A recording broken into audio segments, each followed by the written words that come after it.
Бахрам женится на дочерях падишахов 7 стран. Всей душою в наслаждение погрузился шах, ибо он устал в походных пребывать делах. Судьбы подданных устроил сам сперва Бахрам, а уж после приступил он и к своим делам. Он попрал врагов Ирана твердую пятой и предался неге мира с чистою душой. И в пристрастии былое стал он вспоминать, что в трудах за недосугом начал забывать, как Аржанг 7 блиставший мира поясам, Хаварнак и 7 портретов вспоминал Бахрам. И в душе Бахрама Гура разгорелась вновь к этим гуриеподобным девушкам любовь. 7 волшебных эликсиров в мире он открыл и 7 огнями пламя страсти погасил. Первая была царевна Кесса дворца, но у ней в живых в ту пору не было отца. Он засватал перл бесценный рода своего и за 1000 сокровищ получил ее. А потом к Хакану Чина он послал гонцов и письмо с угрозой скрытой средь любезных слов. Дочь просил он у Хакана и казну свинцом, и вдобавок дань двойную на году 7. Отдал дочь Хакан Бахраму и послал дары, груз динаров и сокровищ, чаши и ковры. Вслед за тем Бахрам Кайсару вдруг нанес удар. Вторгся с войском в Рум, немалый там зажег пожар. Спорить с ним не стал объятый ужасом Кайсар, выдал дочь свою и с нею дал богатый дар. И людей в Магриб к султану шах послал потом с чистым золотом в подарок, с троном и венцом. Что ж, магрибскую царевну получил Бахрам. Посмотри, как в той женитьбе ловок был Бахрам. А когда был кипарис им стройный увезен, в край индийский за невестой устремился он. Разумом раджу индусов так пленил Бахрам, что и дочь индийцев в жены получил Бахрам. И когда в Хорезм направил шах Бахрам посла, Хоремс-шаха дочь женою в дом к нему вошла. Он царя Саклабов даром дорогим почтил, дочь его, алмаз чистейший, в жены попросил. Так вот, от 7 иклимов у 7 царей взял он в жены 7 прекрасных перлов дочерей и привез к себе, и с ними в счастье утопал, юности и наслаждению полностью воздал. Зимние пиры Бахрама и построение 7 дворцов. В некий день, едва лишь солнце на небо взошло, небосвод в серебристом блеске обнажил чело. Радостен и лучезарен, ярко озарен был тот день, да не затмится он в череде времен. В это утре шах собрание мудрецов созвал, как лицо прекрасной девы, дом его блистал. Не в саду садились гости, а входили в дом, ибо день тот был отрадный первым зимним днем. Все убранства в дом из сада унесли, и сад опустел, погасло пламя множества лампад. Смолкли соловьи на голых мокрых деревах, крик ворон «Держите вора!» слышится в садах. От индийца родом ворон, говорят, идет.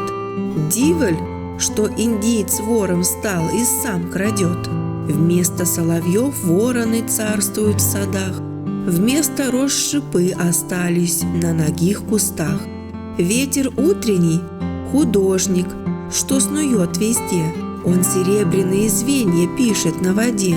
Холод у огня похитил мощь, и посмотри, из воды мечи кует он под лучом зари.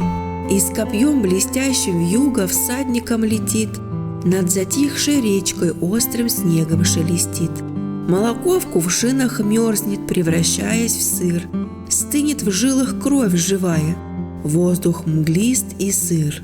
Горы в горностай оделись, долы в белый пух, небосвод в косматой шубе дремлет, хмур и глух. Хищник зябкий травоядных стал тропу следить, чтоб содрать с барана шкуру, чтобы шубу сшить.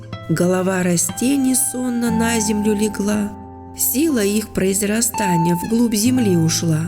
Мир алхимик на деревьев лист позолотил, и рубин огня живого в сердце камня скрыл. В благовоние тот алхимик розы превратил и в кувшине под печалью крепко заключил. Словно ртуть, вода густая стынет на ветру, и серебряные пластины скрыты поутру. Теплый шахский дом, блистая стеклами окон, совмещал зимою свойства 4 времен. Золотым углем жаровин и живым огнем леденящий зимний воздух нагревался в нем, а плоды и вина сладко усыпляли мозг, дух и сердце умягчали, словно мягкий воск. На углях горел алоэ, жарко тлел сандал, как индийцы на молитве дым вокруг вставал. Для поклонников Зардушта рдел живой огонь, был источником веселья золотой огонь. В устье каменном в жаровню ярко рдел огонь, словно шелк золотоцветый пламенел огонь. Пламя, ягода грудная, угля разожгло, киноварию сердцевину угля налило. Яблоком без сердцевины красный уголь рдел, в сердцевине он гранатом спелым пламенел. Россыпью он тлел янтарной, окроплен смолой, жарко искрился, подернут пеплом и золой. Чернотою раскаленный пламенел сандал, как тюльпаны в косах гурий кровенел сандал. Тюркам нурмийской крови яркой был огонь, чтил народ наш от Зардушта и любил огонь.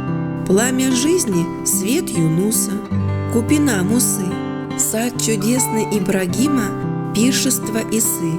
Черным мускусом ложились грани на углях, словно пятна на старинных медных зеркалах. И пылал огонь рубином в тусклой черноте. Скажешь, так рубин в пещерной блещет темноте. Пламя обостряло зрение, словно самоцвет, открывая взгляду желтый, красный, синий цвет.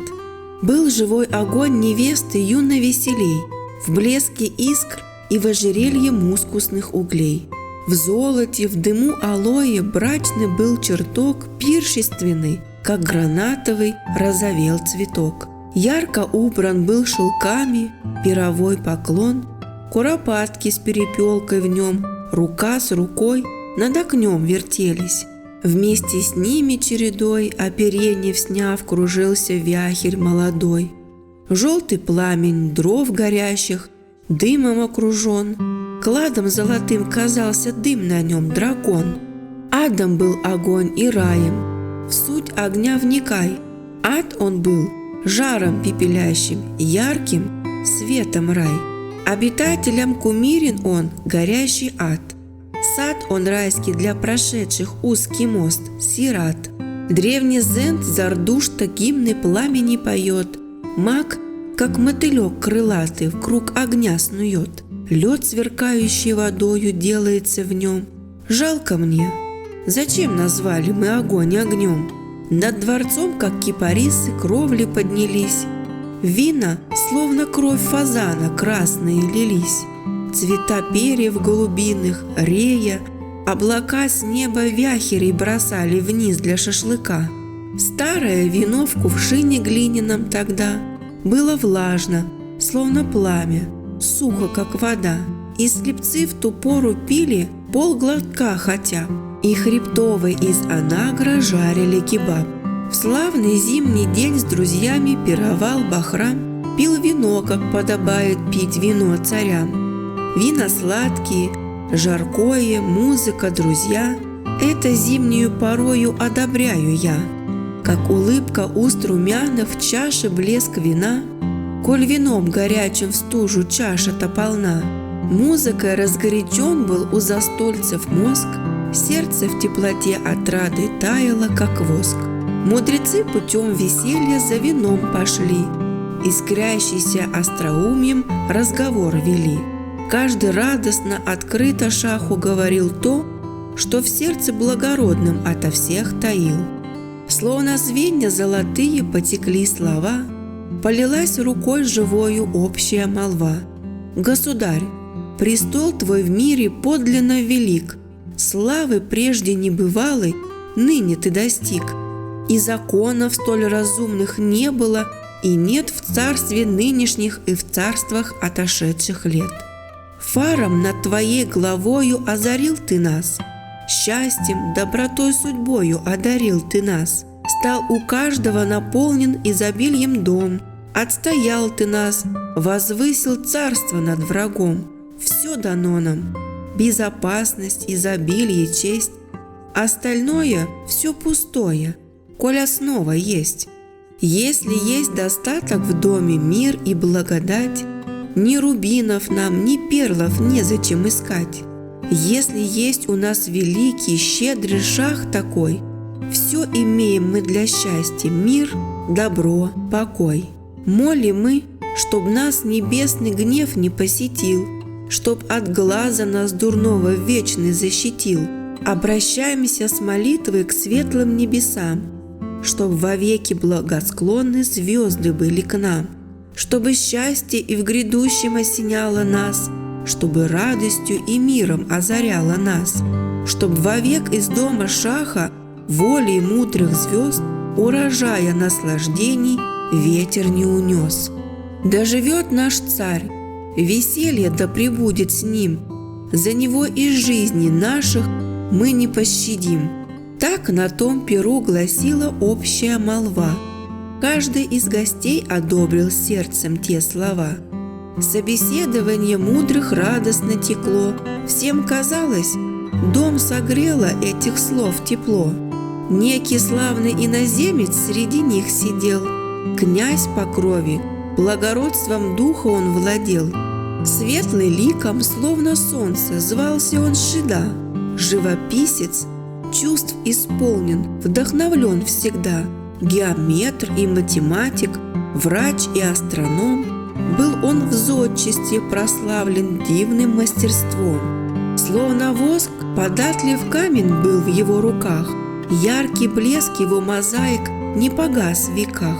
Он узорную резьбою здание украшал и по извести картины красками писал.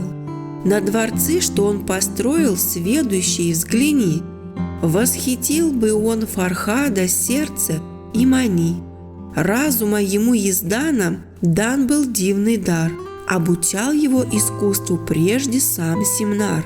Он расписывать Симнару стены помогал в дни, когда Симнар Нуману замок воздвигал. Тот Шида Бахрама сразу полюбил душой.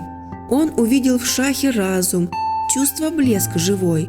Поднялся он из застолья, перед шахом стал, поклонился, сел на место вновь и так сказал: «Если будет мне согласие шаха и указ, устраню я от Ирана наговор из глаз. Я ученый и астролог, до высоких звезд мною знания тайн небесных перекинут мост. Был провидение дан мне при рождении дар, зодчеству меня премудрый научил Симнар. Зрел я тайное, на звездный глядя небосвод, что планет с течения шаху зла не принесет, и пока в кумире праха жить не обречен, пусть светил небесных гнева не страшится он. Тело шаха будет цело, как его душа, на земле он будет словно на небе луна. Предначертано мне было, чтобы я пришел и для шаха 7 высоких здесь дворцов возвел, чтобы 7 цветов небесных радуги я взял, чтобы дом 7 чертогов семицветным стал. 7 прекрасных жен Бахраму судьбами даны, 7 красавиц, каждой свойствен цвет ее страны. Надо, чтоб дворец у каждой ей по цвету был, чтобы с цветом сочетался цвет 7 светил. В соответствии с движением неба и планет за 7 дней своих недели изменяет цвет, и в согласии с движением вечных звезд и дней каждый день пускай приходит шах к жене своей. И в то время, как пирует шах с одной из жен, пусть он будет в цвет планеты этой облачен. Если шах душой высокой примет мой совет, озарит его поступки немрачимый свет. И деяния он будет царские совершать, и от жизни безмятежно радости вкушать. Шах ответил: «Я согласен. Эти 7 дворцов златоверхих ты построишь средь моих садов. Но и мне в свой срок придется к Богу отойти. Так зачем же здесь заботы лишние вести? Говоришь, что 7 чертогов мне построишь ты, что внутри подобно раю их устроишь ты. В тех чертогах поселится только страсть моя. Ну а где же Богу буду славословить я? Коль в 7 чертогах славить буду божество, где же будет храм, где Бога встречу моего?» Но подумал про себя он: «Заблуждаюсь я, маловер, повсюду сущим сомневаюсь я. Тот, кто землю наполняет и небесный свод, слово искренней молитвы всюду он поймет». И с Шидой премудрым зодчим спорить Шах не стал. Неким новым вожделением дух его пылал. То, что в росписях Симнара прежде видел он, где он был 7 земными перьями окружен, то свершилось. Он исполнил данный им обет, 7 красавиц взял он в жены, словно 7 планет. Он слово Шида глубоко в сердце заключил, ибо тот в деяниях мира тайный сведущ был. Он с ответом торопиться в этот день не стал, ничего Шиде на это он не отвечал. Но душою, покорившись звездам и судьбе, зодчего через неделю вызвал он к себе. Чертежи 7 строений сам он рассмотрел. Все, что нужно для постройки, дать он повелел. Выдал деньги для постройки, отрядил людей и велел Шиде постройку начинать скорей. Выбор для закладки здания все же был непрост. Выждал зодчий сочетание благосклонных звезд. Гороскоп сперва составил зодчий звездочет, выбрал, наконец, счастливый первый день работ. Вознеся сперва молитву пред лицом Творца, заложил Шида основу первого дворца. 7 чертогов он 2 целых года возводил, ежедневно на рассвете на леса всходил. Да, поистине ты скажешь, зодчий был велик, 7 невиданно прекрасных он дворцов воздвиг. Был у каждого свой тайный гороскоп, свой цвет, с честью выполнил строитель данный им обет. Шах-Бахрам, придя, увидел средь своих садов 7 дворцов, как 7 небесных светлых куполов.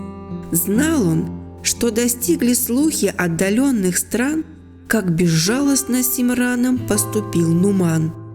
Был Нуман зато сурово всюду осужден, что пред мудрого Симрана смерти предал он. Чтоб Шида был им доволен, счастлив был весь век, Шах ему богатый город подарил Бабек. Он сказал: «Нуман ошибку тяжкую совершил, я судить его не волен, знал он, что творил. Не по скупости Нуманом был Симран убит, но по щедрости так щедро и Бахрам дарит. Таково предначертание в жизни сей земной. Здесь всегда один в убытке, с прибылью другой. Этот жадную томится, этот жаждую томится, гибнет тот в воде, и награду за Симрана воздают Шиде. Мудрый выдает: грядущий день от нас закрыт. Поражен своей судьбою, человек молчит». Аудиорассказы от Эдемы Илай.